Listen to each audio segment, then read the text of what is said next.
universal means of communication that we have. What speaks louder to you? Someone's voice or their body language? Today, I want to share a story or an idea about what we can do with our body language. Don't move. Consider your positioning right this second. Are your shoulders moved forward? Your hands or your feet crossed? Are you making yourself smaller? I see you getting bigger over there. Or are you sitting back? Are you making yourself larger like Reed back there? Spread out a little bit, taking up more space in the room. Think about my body language. When I came up here, I was big, I was loud, I was here. How did you perceive that? That's what I want to talk about today. So to get started, I want to first ask you all to look at those papers that I passed around to each one of you. And if you would love to, which I would love you to, assume one of these positions. And we're going to do it for 2 minutes. I will time it and let you know when that time's up. So if everybody could just jump into one of these positions, any one that you like.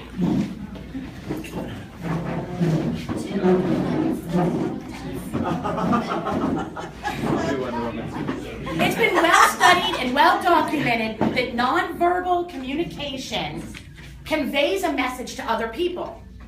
Did you know that it also conveys a message to your own body? That's what I want to talk about today.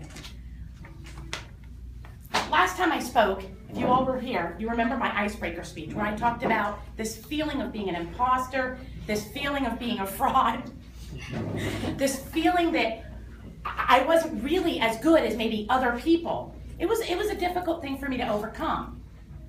During the time that I first moved into a supervisory role and I started to feel that, I researched some ideas about how can I overcome this? How can I get past this fraud feeling that I've got going on? And I came across this social psychologist, Amy Cuddy. She did a TED Talk in 2012, and during that TED Talk, she talked about something, and it's what you're doing right now. It's called power posing. She talked about how these power poses can help us facilitate our body's chemistry and how we perceive ourselves. I came across this, it seemed interesting, but honestly, what you're doing seems kind of silly. It seemed impractical. How am I going to power pose before I meet with people? How am I going to stand like this for 2 minutes before I meet with someone and not look silly? Or like this, or any of these other poses that are on here. So I really enjoyed that TED Talk. However, I did not take it into effect right away. And as time went on, this confidence issue began to affect me internally and questioning myself, and externally, where individuals really weren't buying into what I was trying to say to them because I didn't have the confidence of myself to be able to help them understand that. One day, I had to give this meeting in front of about 25 people in one of the groups. You guys can stop now.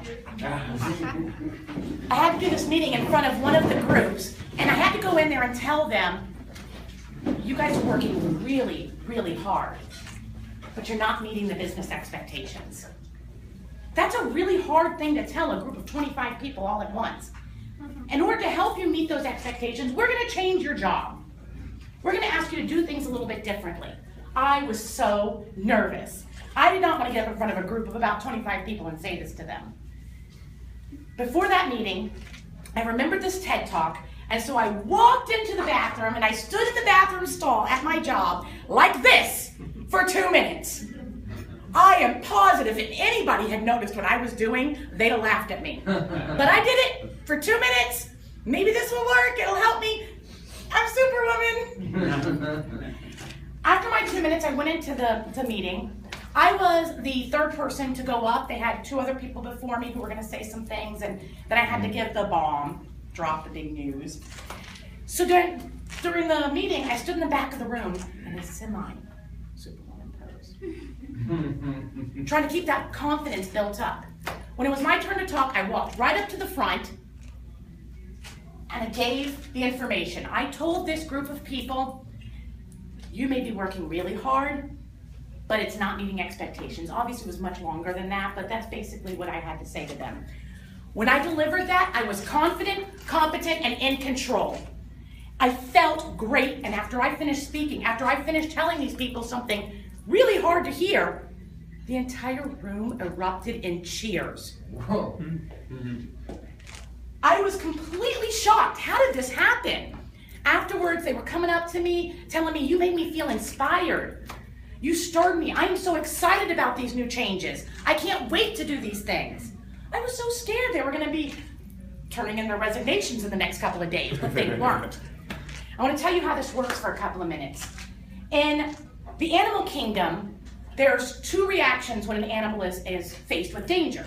One is to get big and growl, and the other is to run and hide. These come from your adrenal glands. Your adrenal glands release hormones in times of high stress. Your hormones may be adrenaline, which pumps more testosterone, making you feel confident, ready to cash that check if you need to. The other is cortisol, and cortisol is making you hide, get under a table, fear, cower, those kind of things. Your body is going to present these anyway.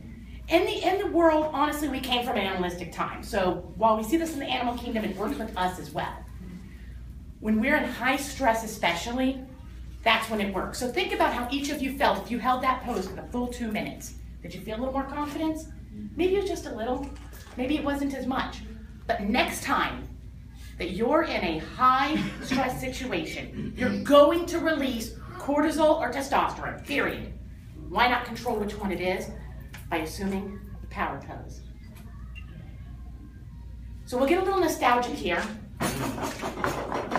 and tell you that that's what I did during my icebreaker and while I was sitting there waiting today. Thank you very much.